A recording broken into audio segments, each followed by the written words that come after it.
Hello everyone. A million thanks to all the people who have subscribed to the channel. To anyone watching this and is not subscribed yet, please may I ask you to do so. Thank you. Quite a lot is happening around the world. In England, the main discussion is immigration. Apparently it costs the country £46,000 for every immigrant that arrives to the UK.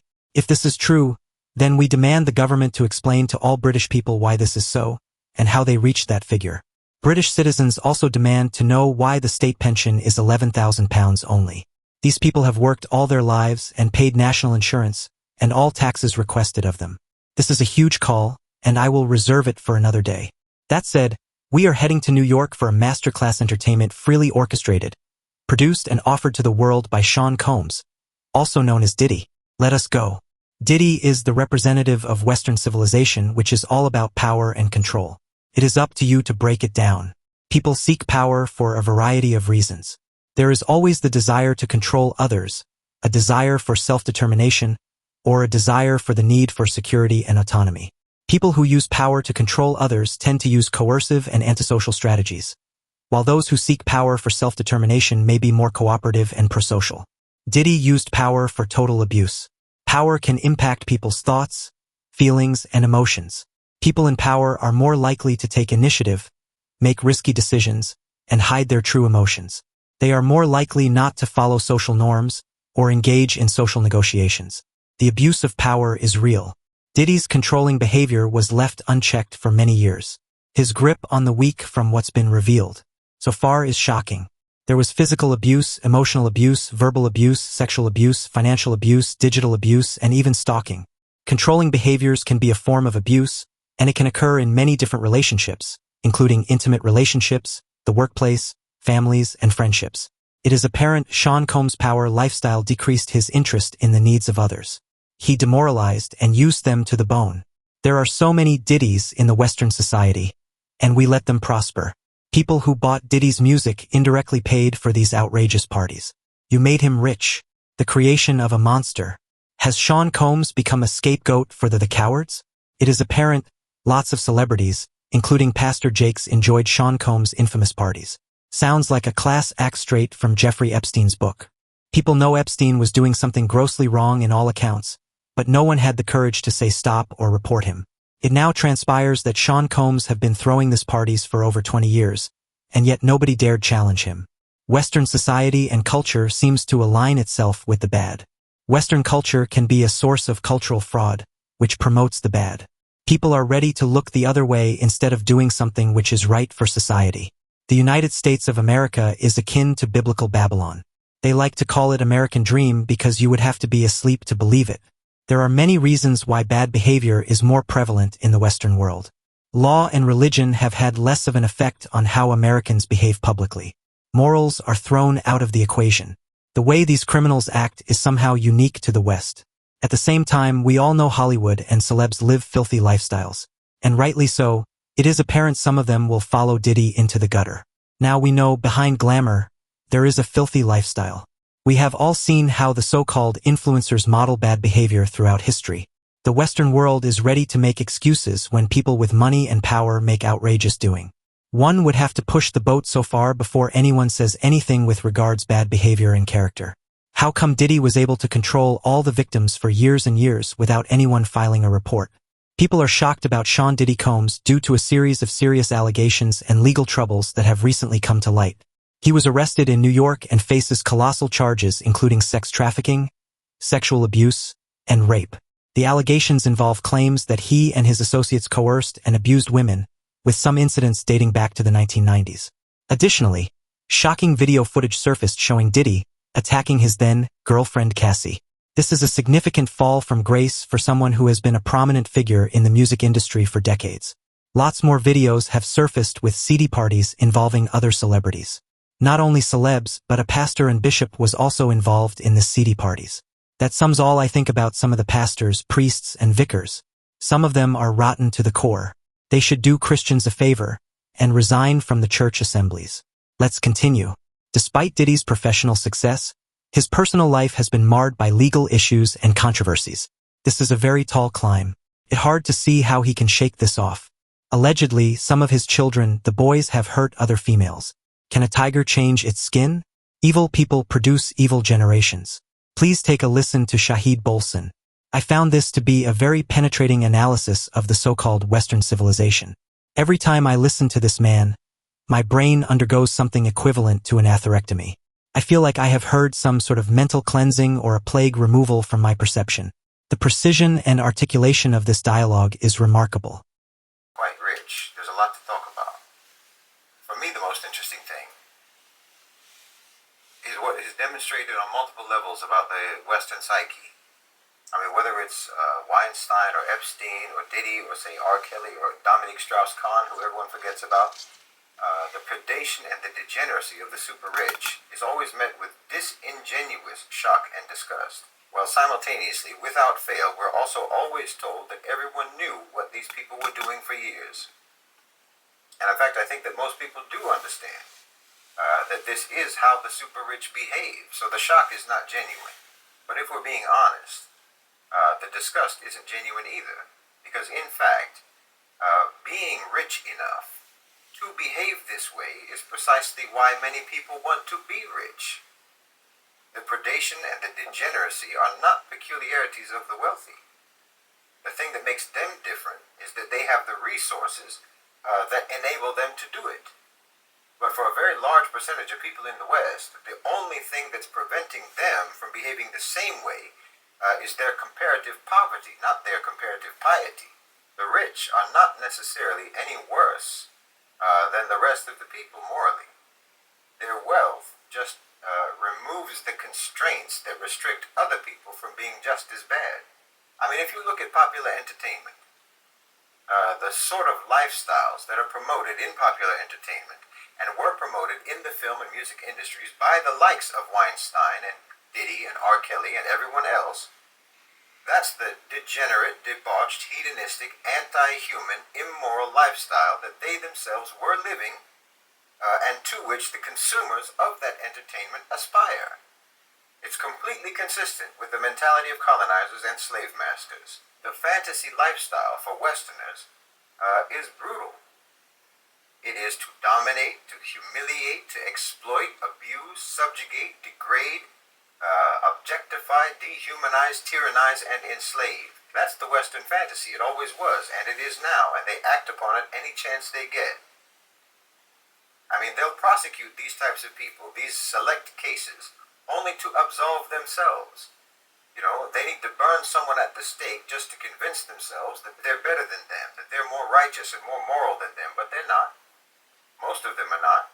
I mean, look at any music video, almost any music video, and tell me how it's not promoting the exact same lifestyle that you claim to hate Epstein and Weinstein and Diddy for. Meanwhile, those videos have hundreds of millions of views and hundreds of millions of likes, and you memorize the words of those songs. You have a problem. You can't reform yourselves. You can't reform and rehabilitate your so-called civilization by just prosecuting token offenders. Finding these people guilty doesn't make you innocent. When you made them rich and you made them famous on the very basis of the degenerate messaging that they promoted and that you devoured. You've endorsed it all along, and you endorse it now. You aspired to it then, and you aspire to it now.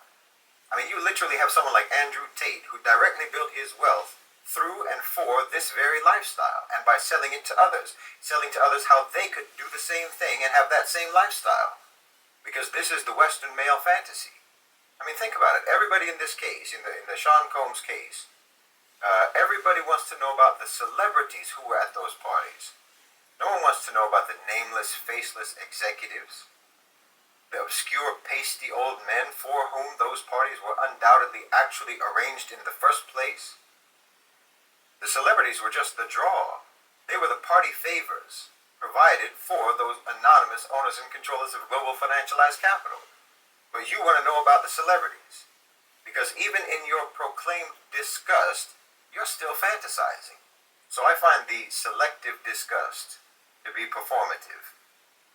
And that's actually useful. That's a useful thing to know about the Western psyche and how they respond when the crimes of their society get highlighted. Because yes, in my view, these are crimes of Western society, because the individual crimes of someone like Diddy are reflective of the values and the aspirations of Western society itself. So when these crimes get highlighted, in other words, when for whatever reason, for any particular individual, these crimes are suddenly and selectively subject to accountability,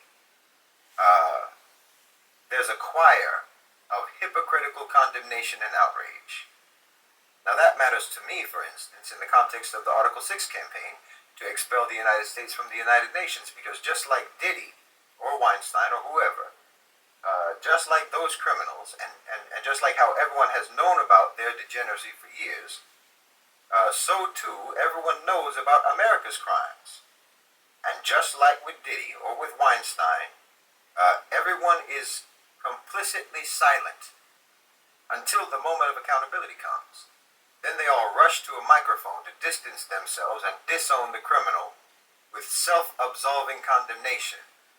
So this is why you might see France and the UK not veto Article 6 at the Security Council, because once we bring all the US violations to light in an official venue, not just in an essay or a book or a lecture or what have you, but actually in an official legal venue, violation after violation, crime after crime, human rights abuse after human rights abuse, stretching back for 8 decades, and call it out for what it is, why France and the UK are likely to act just like every associate of Diddy or Weinstein or Epstein or any of these other degenerate predators, and race each other to the podium to condemn and distance themselves and exonerate themselves and try to salvage their own reputations and polish their own image, and assure the world of how good they are, how law-abiding they are, how principled they are, by throwing America under the bus.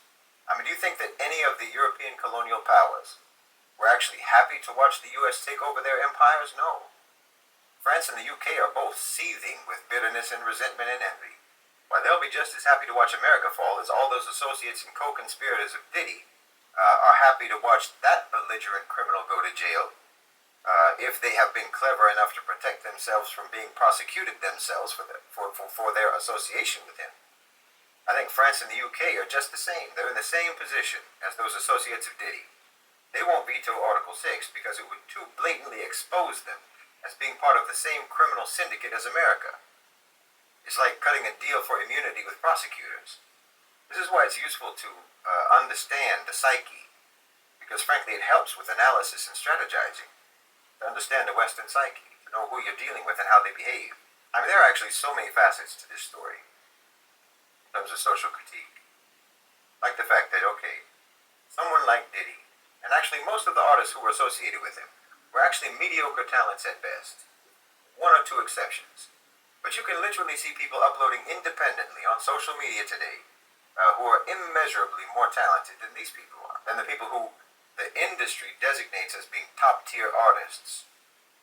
Now, to me, that reflects the financialization of the economy, whereby billionaires are created not by producing, not by creating, not by manufacturing, not by actually making excellent products, but just by manipulation of financial markets. Virtual money, virtual valuation of shares, stocks, what have you.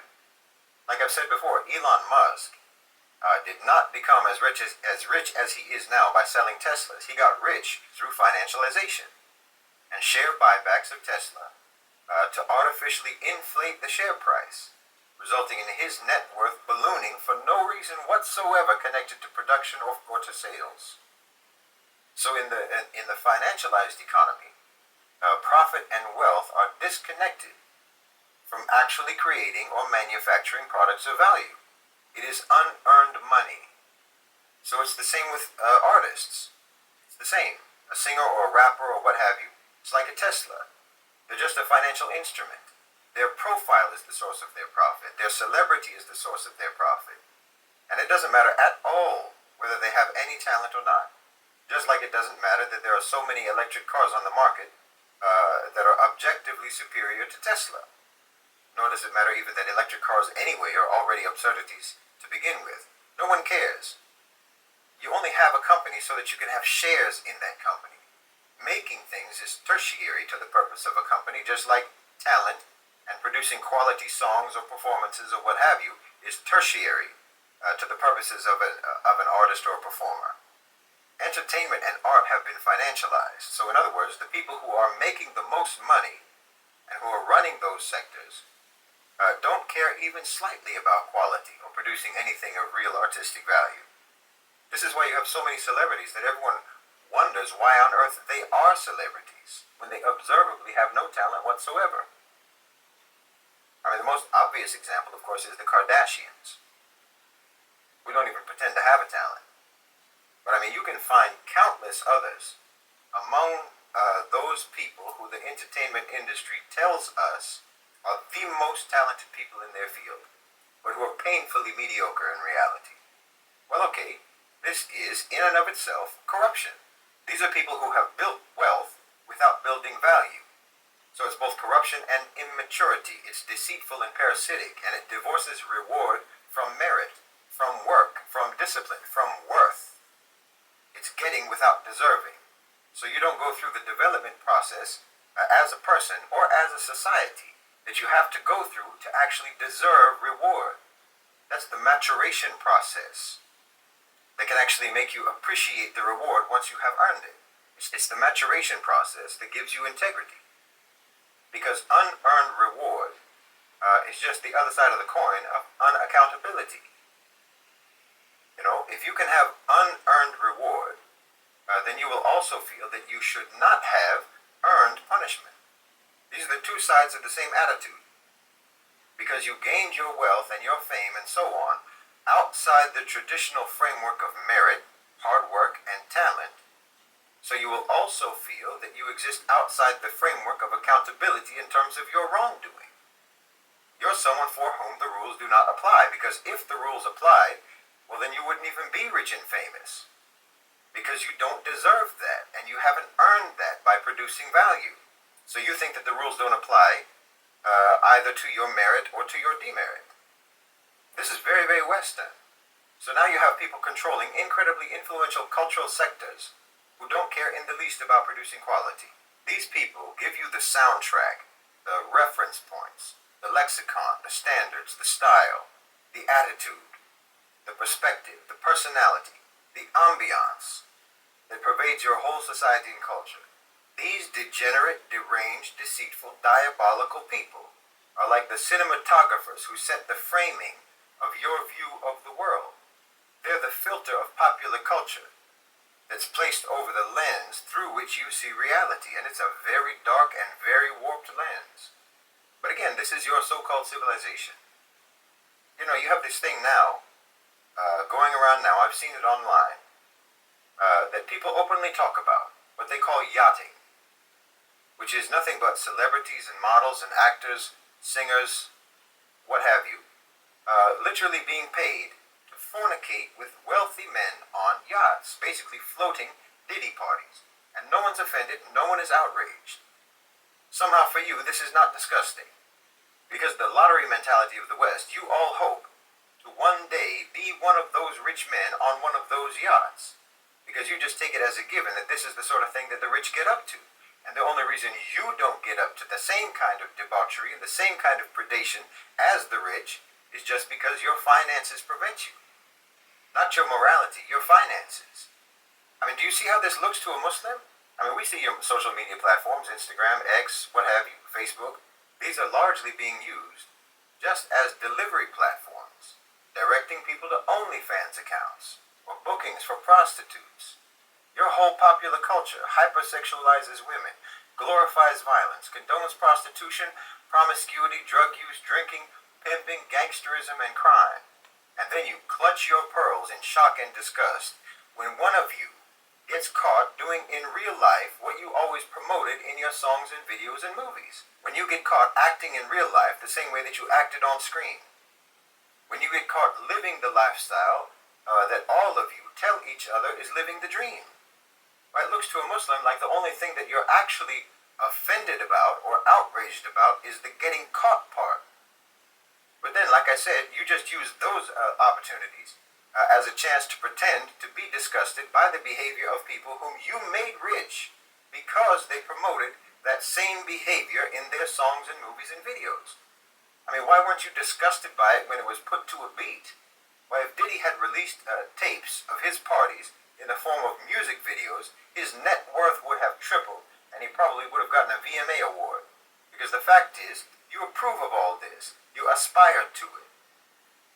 And in fact, that degenerate lifestyle, that predation, and that debauchery with impunity is actually the American dream. It's the colonizer, slave master, Western imperialist dream. And you know, for anyone who's over there in the States or in the West who genuinely, truly does feel disgusted and outraged over this kind of thing, because I know there are some of you, all I can say is, you know how they talk about situational awareness? You know, having that awareness of your surroundings and what's going on around you so that you can be alert to any threats or dangers nearby. Well, let's call this civilizational awareness. And just like someone who is oblivious to the threats and dangers around them on the street, you say that they have low situational awareness.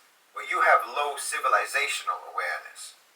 Because you are truly walking around in a cloud of propaganda and indoctrination and obliviousness about the reality of the so-called civilization that you live in.